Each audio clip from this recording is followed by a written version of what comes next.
এক ছিল গরিব কাঠুরে। সে প্রতিদিন বনে গিয়ে কাঠ কেটে জীবিকা নির্বাহ করত। তার কাছে ছিল শুধু একটি লোহার কুড়াল, এটাই ছিল তার সবকিছু। একদিন নদীর ধারে গাছ কাটতে কাটতে হঠাৎ তার কুড়ালটি হাত ফসকে নদীর গভীরে পড়ে গেল। কাঠুরে হতাশ হয়ে নদীর পাড়ে বসে কাটতে লাগল। হঠাৎ নদীর পানি থেকে এক সুন্দর জলপরী বের হয়ে এলো। তার শরীর থেকে আলো ছড়াচ্ছিল। জলপরী বলল, তুমি কেন কাঁদছ? কাঠুরে বলল, আমার একমাত্র কুড়ালটি নদীতে পড়ে গেছে, এখন আমি কিভাবে জীবন চালাব? জলপরী নদীর ভেতরে গিয়ে প্রথমে একটি সোনার কুড়াল নিয়ে এলো। সে জিজ্ঞেস করল, এটা কি তোমার?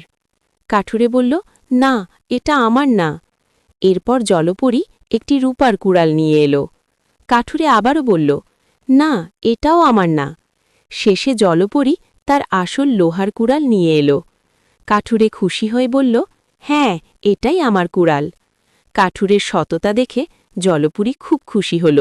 সে তাকে পুরস্কার হিসেবে সোনার ও রূপার কুড়ালও দিয়ে দিল।